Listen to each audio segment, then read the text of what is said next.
प्रभाकर पणशीकरांच्या मुलीचं एक मुलाखत होती की तुम्ही नव्हेच नाटक हे कन्नडमध्ये जवळपास 19 प्रयोग त्या काळात केले होते आणि ती काम करायची प्रभाकर पणशीकरांची मुली. तिला कन्नड भाषा येत नव्हती पण त्या पद्धतीने इंग्रजीमध्ये सगळं करून घेतलं होतं आणि ती बोलायची. पण हे सातारकरांमुळे घडले.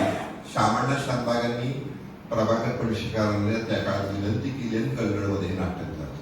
मी एवढंच सांगितलं की ह्या गोष्टी आपल्याला जेव्हा कळतात तेव्हा आपल्याला आनंद वाटतो की भाषिक बंद कसा साधला जातो. साबेसाठी डोळ्यात टाळ्या वाजूया. माझी इच्छा आहे की मराठी गाण्याचा आपण कार्यक्रम केला पाहिजे अशी मला विनंती आहे.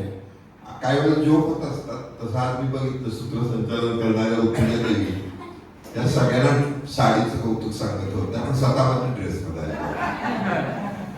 त्याच्यावर आठवलं की आज पुण्यामध्ये आम्ही बसलो. तो बंगारा गोडबोले फार मोठ्या लेखिका आहेत, प्रसिद्ध लेखिका आहेत. माझ्या माहितीवर 75 वर्षाच्या वर वय असेल त्यांचं. त्यांना साडीचा प्रॉब्लेम होतो पुण्यामध्ये निश्चित बसणं, पडण्याची भीती. तर त्या सांगत होते की मला प्रश्न झाला तर साडीचा प्रश्न कसा मिटवायचा. तर आम्ही म्हणतो तुम्ही डेअरिंग करा, काय घाबरू नका, आतापासून ड्रेस घाला. तर साडी ही आवश्यक आहे, नाही असं नाही आपल्या संस्कृतीची. पण आता आपण जर विचार केला तर ड्रेसेस हे मुलींच्या डेव्हलपमेंटसाठी विशेषतः मी बघतोय सगळीकडे हे महत्वाचे आहेत.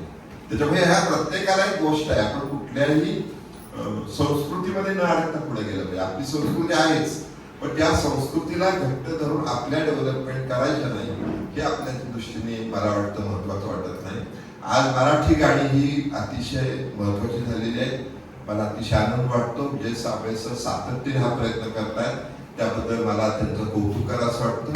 एक मिनिट फक्त रवी आणि राजेश बोलणार आहे. तुमचं कौतुक त्यांना करायचं मी विनंती करतो. कडे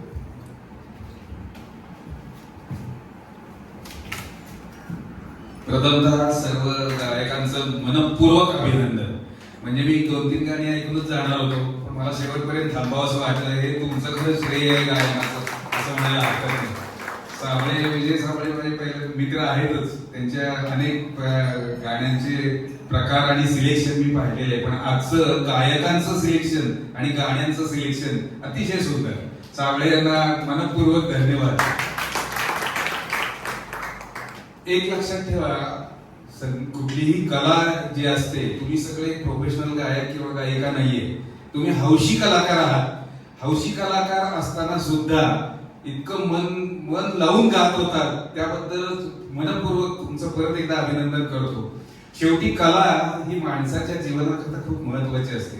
इंद्रधनुष्याचे सुद्धा 7 रंग पाहिल्यानंतर किती छान वाटतं.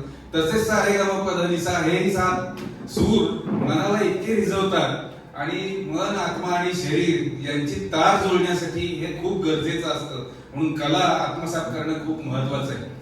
नेहमी एक लयबद्धता असते. संगीताला लयबद्धता आहे, चित्रकलेला लयबद्धता आहे.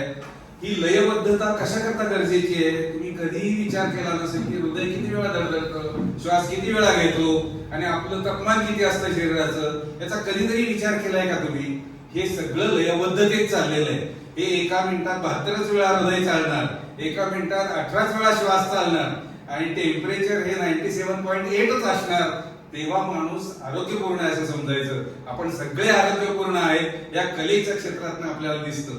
कलेचा हा उपयोग आपल्या आरोग्याकरता खूप महत्वाचा असतो. मी आता आरोग्य क्षेत्राशी जास्त संबंधित असल्यामुळे मी बोलीन पण हे साधे सुद्धा हे आपल्याला लक्षात घेण्यासारखे आहे. म्हणून मन, आत्मा आणि शरीर हे एका तालतेनं चालण्यासाठी हा लय कलेचा अतिशय महत्वाचा आहे. त्यातले गायनातली ही कला अतिशय सुंदर तुम्ही जोपासलेली आहे. तुम्हाला सगळ्या पुढच्या तुमच्या या कार्यक्रमासाठी म्हणून शुभेच्छा देतो आणि थांबतो. धन्यवाद. मला 2 मिनिटं सांगितली. 1 मिनिट. हे 2-3 गाणी ऐकून जाणार होते आमचे मित्र पण मी मात्र सगळी गाणी ऐकणार होतो. त्याचं कारण मी मराठीचा शिक्षक मागाशी म्हटले तुम्ही मराठी गाणी गाता. साबळे साहेब तुम्ही खरोखरच प्रत्येक गाण्याची निवड आणि गायकाची निवड उत्तम केलेली आहे. प्रत्येक गाणं अर्थपूर्ण होतं.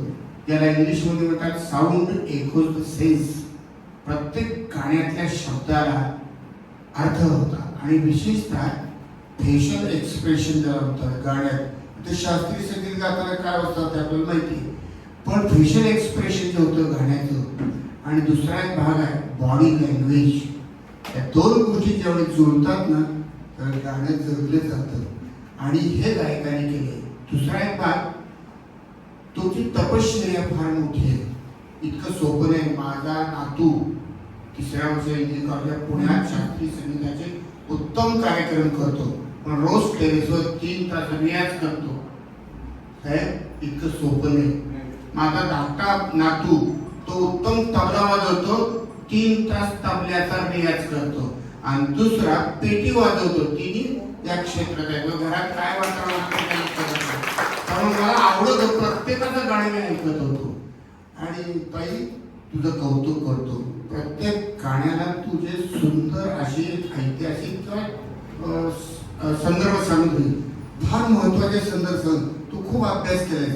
मराठी म्हणजे मी सुद्धा इंग्लिशचा आहे बरं का, मराठीचं आहे तर मला दोन्ही भाषेचा संदर्भ आहे, पण तू छान संदर्भ सांगितले. पण एका संदर्भात जरा मी भर घालतो. तुझे गोव्याचं सांगितलं ना, मंगेशी टेम्पलला जाऊन या. मी जाऊन आलोय, आमच्या मित्रांनी 3 गाडी गायली तिथं आणि त्याने ऐकली, पण तिथं तर चर्चचा संदर्भ सांगितलं. ती माणसं सुद्धा खूप चांगली असतात. मी प्रकाश आमट्यांची इथं हेमंत कसाला 10वीच्या आदिवासी मुलांना शिकवायला गेले. 7 वर्ष मी जाते मराठी शिकवायला. तर प्रकाश आमटे नुकतेच आले होते अमेरिकेतून आणि त्यांना ब्लड कॅन्सर होता आणि त्या कार्यक्रमाला नेमका मी होतो. त्यांचं लोक हे करत होते, स्वागत सत्कार करते. तर प्रकाश आमटेंनी शेवटच्या सांगितलेला संदर्भ लक्षात घ्या. ते म्हणाले मी अमेरिकेतून सुखरूप आलो, ब्लड कॅन्सर बरा झाला वगैरे वगैरे, पण एक लक्षात ठेवा, त्यांनी सांगितलं मी ज्या ऑपरेशन थिएटरमध्ये होतो त्या ऑपरेशन थिएटरच्या बाहेरच्या एक महिला आली आणि आत येऊन मला म्हणाली काळजी करू नकोस तू, मी येशूला वर ऑपरेशन थिएटरमध्ये आणून बसवले, तो आहे तुला सुखरूप ठेवेल. आता मास्तर म्हणजे सुद्धा आलीच पाहिजे सांगतात. तेव्हा धर्म जात पंथ हा प्रेमाच्या अलीकडं, प्रेमाच्या मध्ये कधी येत नाही. कोण प्रकाश आमटे, जात कुठली, धर्म कुठला, देश कोणता, प्रांत कुठला, पण त्या बाई येऊन गेल्या होत्या इथं की हे प्रकाश आमटे किती चांगलं काम करतात, महारोग्याला बरं करण्याचं आणि आदिवासी मुलांना शिकवण्याचं. गेली 7 वर्ष लोक पाहतात, पण त्या बाईला वाटलेलं या माणसाची श्रद्धा. त्या काही गोष्टी सुद्धा म्हणजे त्याच्यात भर घालतो, तू छान सांगितलं, पण काही गोष्टी सुद्धा आपण थोडं मनाचा विस्तार आपण केला म्हणजे अधिक गोष्टी आपल्या लक्षात येतात. आज मला तुमच्या मैत्रिणीतून 81 वर्षाचं वय आहे, पण मी सुद्धा तरुण होऊन हे आमच्या काळातली गाणी करत होतो. तुम्ही आम्हाला वेगळ्या विश्वास करून ठेवलं. ते हळूच म्हणतात दुसरा भाग आहे 24 तारखेला येणार आहे तो ऐकायला. तेव्हा फार छान तुम्ही मैत्रिणी घडवली. मध्ये तुम्ही चांगल्या कार्यक्रम त्यांना आठवण करून देतो लावणीचा. लोक नाकं मोडतात लावणी म्हटलं की, पण लावणी म्हणजे लावणी नाही. लावणी म्हणजे भाताची लावणी, लावणी म्हणजे रोपांची लावणी, मराठीला अर्थ आहे. पण ही लावणी म्हणजे कविता आहे आणि कवितेतला प्रकार म्हणजे लावणी. आपण त्याला वेगळं रूप दिले, तमाशात दिले आणि त्याला वेगळं रूप दिले. तेव्हा आपण साठी लावणी काय नाही, त्याचा इतिहास थोडा वेगळा आहे बरं का, हा फार वेगळा आहे. कारण आम्ही शिक्षकांनी प्रत्येक कवीला कशी सुचली आणि प्रत्येक गीतकाराला कसं सुचलं याचा महाराष्ट्रातले सगळे मराठीचे शिक्षक ते रेशमाच्या वेगाने पातळा आता वेगळा आहे. काय लहान मुलांची गंमत चालली त्यांना कसं काढलं. आणि आणखी तुम्ही पाहिलाय नाही कार्यक्रम आधी तुझा रानवारा नावाचा कार्यक्रम पाहिलाय का बघा, रानवारा. आणि त्यावेळी सरोजिनी बाबर आणि शांता शेट्टी, आम्ही भाग्यवान पिढी आहोत, हे ऐकलं. त्यातले काही जण सुद्धा असतील, किती सुंदर त्यांनी गाणी सादर केली होती.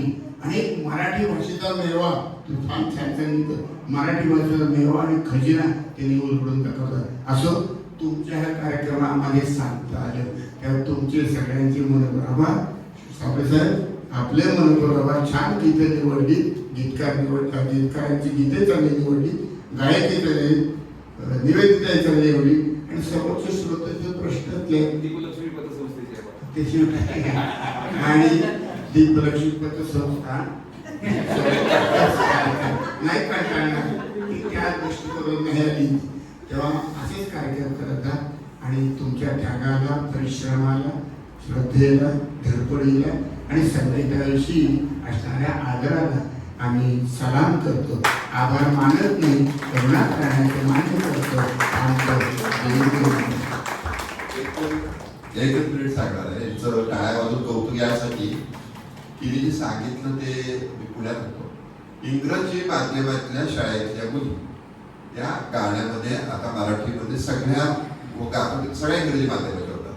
याचा अर्थच असा झालाय की मराठी पण जपण्यासाठी आता तुम्हाला हे क्षेत्र जे आहे ना, जे हळूहळू तुमच्या लक्षात येईल की सातारमधल्या इंग्रजी माध्यमातल्या शाळेतल्या मुली सुद्धा, मुली सुद्धा ह्या सगळं बोलतील आणि मग ते मराठीमध्ये एक करतील आणि हे चालू झालेलं आहे. त्यामुळं आपली ही विविध क्षेत्र, चित्रकला असेल, गायन असेल आणि काय असतील, या माध्यमातून मराठी ही आपली जपली जाणार आहे. कारण आता कुणी ऐकायला तयार नाही. मी फक्त आता माझ्या शाळांनी चालू केल्या होत्या आहेत आणि आता हळूहळू मला सुद्धा एका इंग्लिश मिडियमकडे जावं लागेल, परंतु मराठी मिडियम शाळेकडे कुणी तयार नाही जायला. अगदी कुणी आला, रिक्षेवाल्याचा मुलगा असू दे, मजुराचा मुलगा असू दे, तो म्हणतो जाऊ दे माझी इंग्रजी माध्यमाच्या शाळेत आला. याचा अर्थ आपल्याला आता त्या शाळांकडे जाऊन मराठी माध्यमातून वेगवेगळे काही प्रोजेक्ट केले पाहिजे. आणि हा तुमचा जो प्रोजेक्ट मराठी वाढवण्याचा आहे, दर महिन्याला एक कार्यक्रम करावे अशी विनंती करतो. पुन्हा तुमच्या सर्वांचा आभार मानतो. पुढच्या वेळी सांगणार आहे, माझं कौतुक करणार नसेल तर बोलायला कंटाळा आला त्याचं कारण लोकांना आवडणार नाही. मला तर आवडण्याचाच मुद्दा सोडून द्या की त्यामुळे आता मी पुढच्या पाण्याने सांगणार आहे, माझ्यावर सोडून काय बोलणार आहे का बोला. धन्यवाद.